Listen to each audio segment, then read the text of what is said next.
بسم الله الرحمن الرحيم odayaal ku soo dhawaada wararka caawa ee barnaamijkan caawa gebi ahaanba waxaynu ku soo qaadanaynaa iyadoo adduunyada hadda ay u dhuranayso samaysashada xulafaysi iyo in la isku guurgooro ayaa siyaasadaha Mareykanka ee gabadhaclaynaya ee aan xasilooneen iyo daandaansiga Israa'iil waxay ku riixday Turkiga in uu la soo baxo awoodo dheeraad ah xulafay uu samaysto si gaar ah wadamada Sacuudiga Masar iyo Pakistan iyo Soomaaliya oo ku leeyahay saldhigga military ugu weyn oo haatan oo ka bilaabay qodista shidaalka isla markaasna heshiisi waaweyn oo la saxiixday dowladda Soomaaliya arrimahan ayaa waxay keeneen loolan weyn oo haatan soo ifbaxaya oo ka dhex aloonsan Israa'iil iyo Turkiga Israa'iil qudeeda ayaa waxay xulafaysi la samaysanaysaa wadamada Greega iyo Khubrus oo xifaaltan xagga hoose oo ka dhaxeeyo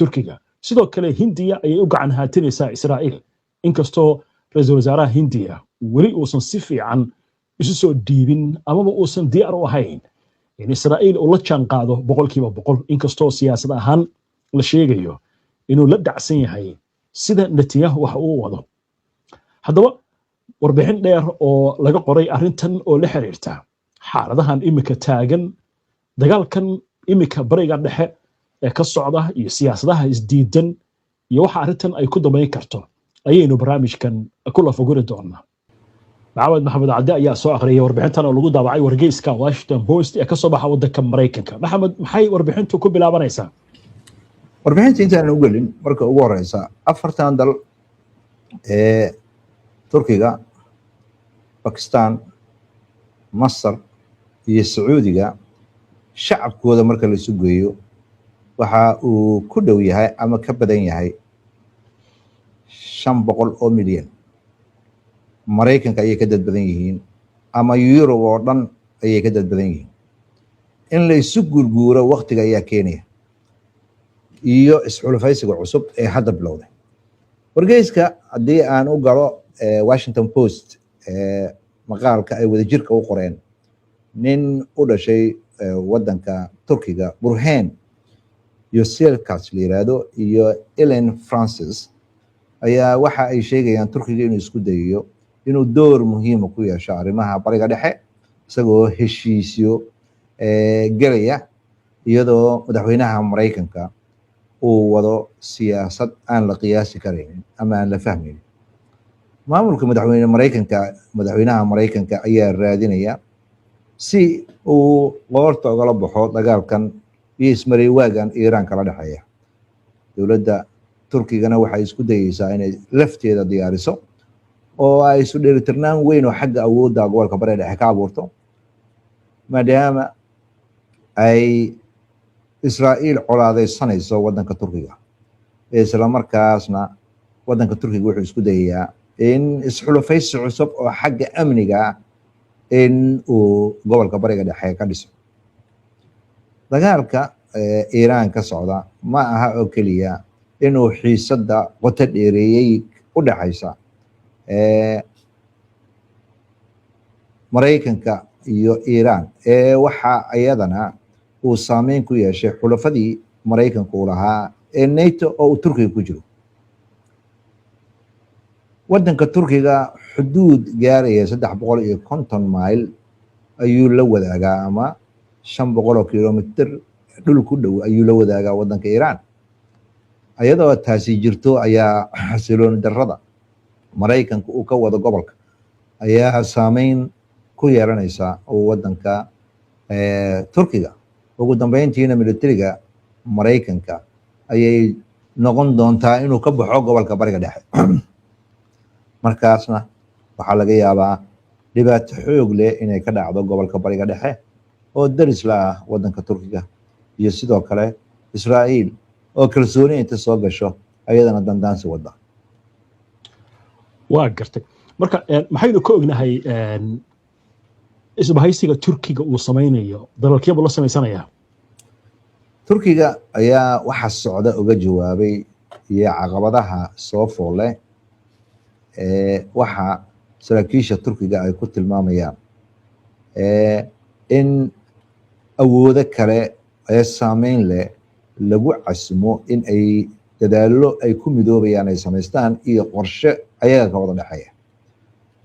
waxyaabaha turkiga uu gelayo ayaa ka mid ah heshiisyo xagga amniga. turkiga ayaa wada hadalla toddobaadyadii ugu dambeysay la yeeshay waddanka Sacuudi Arabia, Masar iyo Pakistan, iyo sidoo kale waxaa muuqata in Pakistan uu yahay waddanka keliya ee adduunka muslimka leh hub nuclear. Takan Teldem oo hore u ahaan jiray safiirkii turkiga u fadhiyay NATO, isla markaana madax u ah hay-ad arrimaha siyaasadda la fagurta ee EDAM la yiraahdo, ayaa sheegaya in ay la tahay in gobolka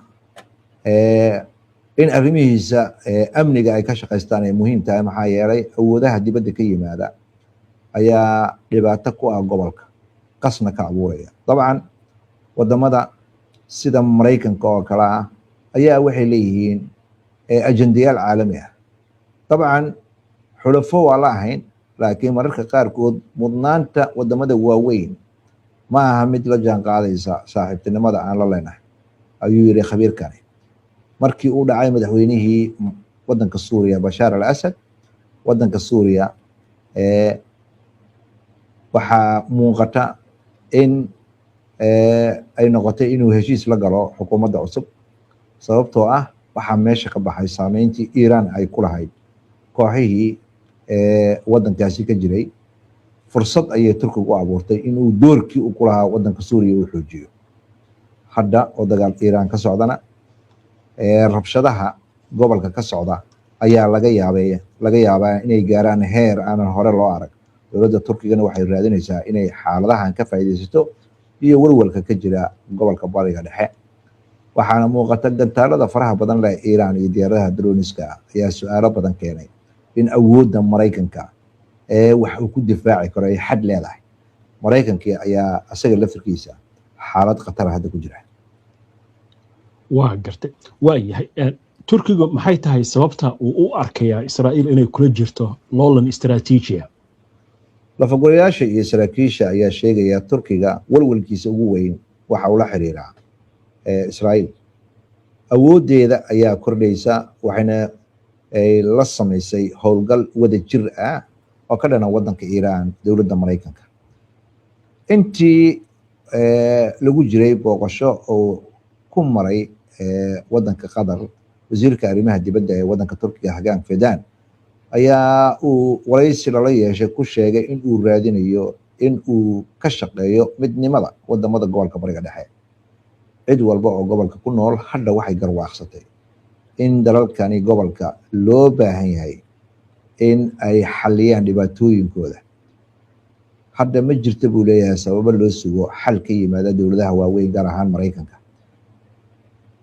arrintan ayaa waxaa loo arkay inay tahay mid laga bartay dagaalka Iiraan, cashar weyn oo u yahay wadamada gobolka.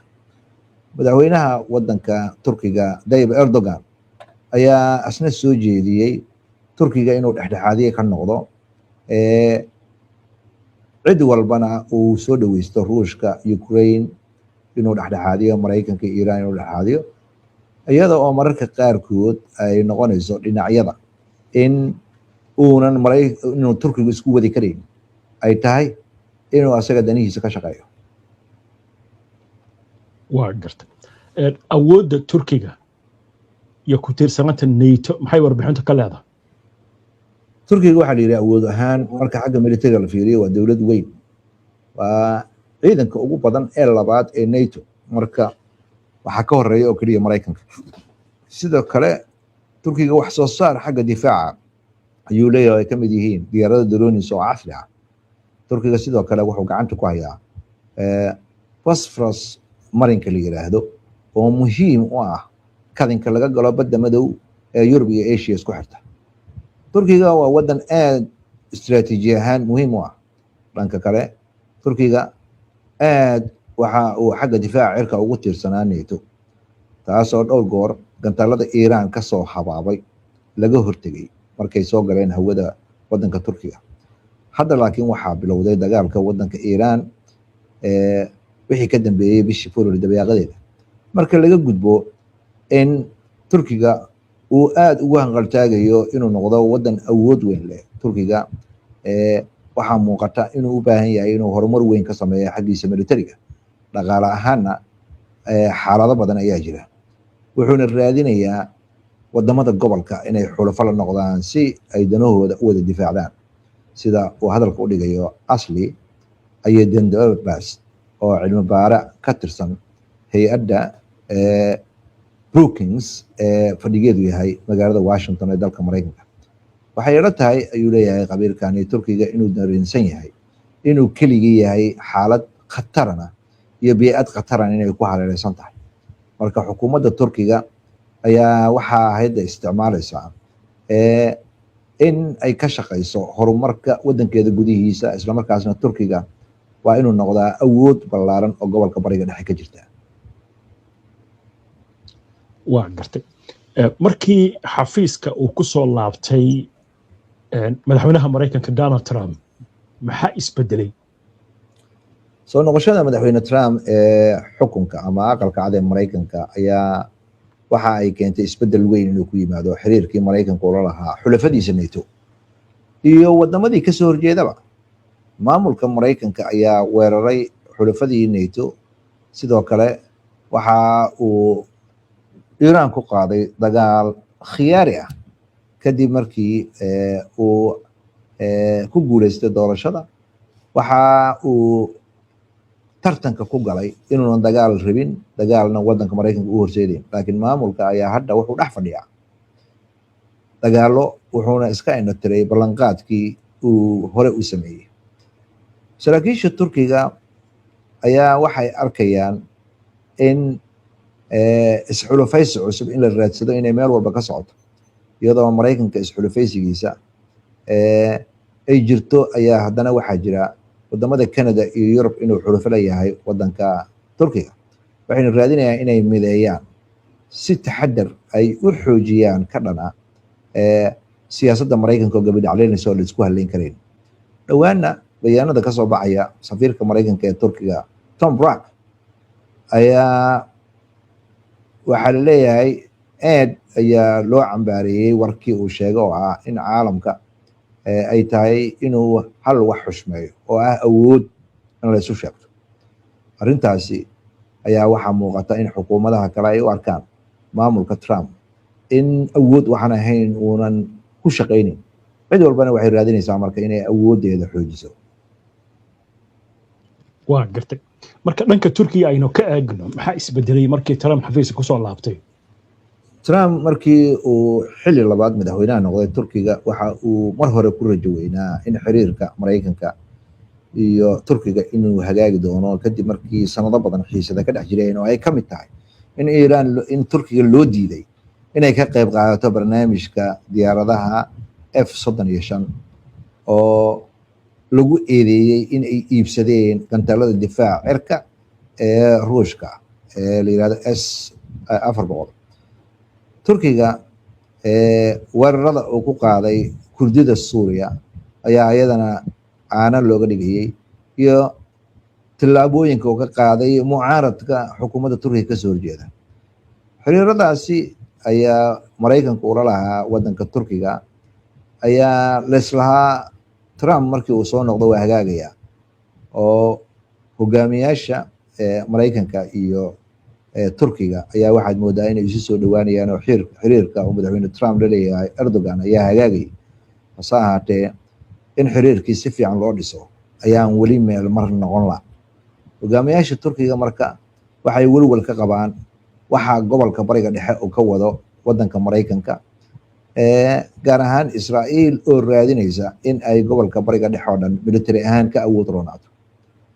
Ayyadendobas ayaa waxa uu sheegayaa turkiga qorshihiisa koowaad waxa weeye inuu xiriirka uu la leeyahay NATO uu xoojiyo. midda labaadna waa inuu ka fekeraa wax uu asaga gaar u leeyahay haddii ay xiriirka uu NATO la leeyahay ay shaqayn weydo. turkiga ayaa wuxuu welwel ka qabaa sanadkii lasoo dhaafay Israa'iil in ay weerar ku qaaday Suuriya, Lubnaan, Iran iyo Qatar, halka ciidamada wadanka turkiga ay hadda ay ku jiraan in ay la shaqeeyaan xukuumadda suuriya hase ahaatee ciidamada israa'iil ayaa hadda xoog ku haystaa dhulka suuriya qayb ka mid ah iyo dhulka lubnaan qayb ka mid ah arrintaasna walwal weyn ayay ku haysaa waddanka turkiga. waa gartay dib aynu ugu laabanno israa'iil iyo turkiga xiisada ka dhex aloosan. turkiga ayaa u arkay israa'iil in ay abuurtay tartan istiraatiijiyadeed oo ay uga soo horjeedo turkiga si ay gobolka bariga dhexe xasiloon darro uga rido oo ay danaheeda ka shaqaysato. arrintaana waxa ay soo jiidatay dowladda maraykanka oo israa'iil la jira. qaar ka mid ah saraakiisha turkiga ayaa u arka xiisadan hadda gobolka ka jirta in ay tahay mid hore u jirtay, wuxuuna hoosta ka xariiqayaa turkiga inuu awood u leeyahay tusaale ahaan inuu xiriir fiican la yeesho lana lahaa dowladda ruushka, sidoo kale militarigiisa oo dagaal hadda kula jira waddanka Ukraine, iyo markii hore turkiga iyo ruushka markay suuriya ahayd laba dhinac ayay kala taageerayeen. hase ahaatee dagaalkii azerbaijan iyo armenia danahooda waa isduqeeyeen markii nagaro karabakh azerbaijan ay dib u qabsatay. laakiin hadda ruushka iyo turkiga waxaad moodaa inay isu soo dhawaanayaan. dadka arrimahan la socda ayaa digniin ka bixinaya khatar weyn inay soo tarayso oo ah in xulufada maraykanka iyo israa'iil in ay kordhayso in ay arkaan khatar soo food leh. fedaan ayaa digniin ka bixinaya netanyahu maamulkiisa iyo kuwa kale inay raadinayaan in turkiga uu noqdo cadowga koowaad ama cadowga cusub kadib markii laga soo noqdo ama laga soo la joojiyo dagaalka iiraan lagula jiro. arrintani waxay daba socotaa bayaano oo ra'iisul wasaarihii hore ee waddanka israa'iil naftali bennett uu jeediyey oo raadinaya in lagu noqdaa doorashooyinka soo socda inuu xil qabto ayuu rabaa. turkigana waxa uu ku tilmaamay inuu yahay iiraanta cusub, haddii si kale loo dhigo waa cadowga cusub. wuxuuna ku eedeynayaa ra'iisul wasaarihii hore ee israa'iil waddanka turkiga inuu isku dayayo in sacuudi arabiya uu kasoo horjeediyo waddanka israa'iil, sidoo kalena inuu abuuro koox xulufa ah oo sunniyiin ah oo ay ku jirto waddanka bakistan oo hub nuclear haysata. waa gartay waa yahay maxay warbixintu markaa maxamed kusoo gabagabeynaysaa gaar ahaan arrinkan ka dhex aloosan israa'iil iyo turkiga? xiriirka u dhexeeya israa'iil iyo turkiga waxa uu ahaa waddankii ugu horreeyey ee si rasmi ah u aqoonsaday israa'iil. taariikh ahaanna dhowr goor ayay sameeyeen dhowr tus military oo wada jira. heshiisyo xagga hubkaana dhowr goor ayuu dhex maray. weli xiriir ayaa ka dhexeeya oo mararka qaarkood waa isla hadlaan. laakiin xiisadan ayaa hadda waxaad moodaa turkiga in uu arkayo israa'iil burburintii ay u geysatay marinka Gaza, dhaleecayntii u jeediyay in israa'iil ay aad uga carootay. erdogan iyo netanyahuna hadda waxaad moodaa in ay hadallo xanaf leh isu jeedinayaan.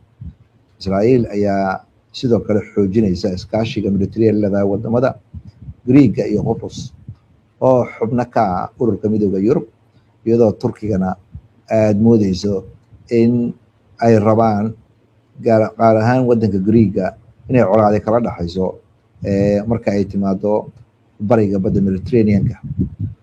saraakiisha turkiga ayaa waxay leeyihiin ma doonayaan inay colaad la galaan israa'iil. hase ahaatee turkiga fariintiisa waa caddahay, annagu diyaar ayaa nahay, ha isku dayin inaad colaad abuurto. haddaad abuurtana waxaa la leeyahay hadalka rasmiga waxa weeye in ay guuldarro ku dhammaan doonto. labada dhinac khasaare waa gaarayaan, laakiin waxaad ogaataa mandiq ma noqonayso in israa'iil ay turkiga weerar ku qaado.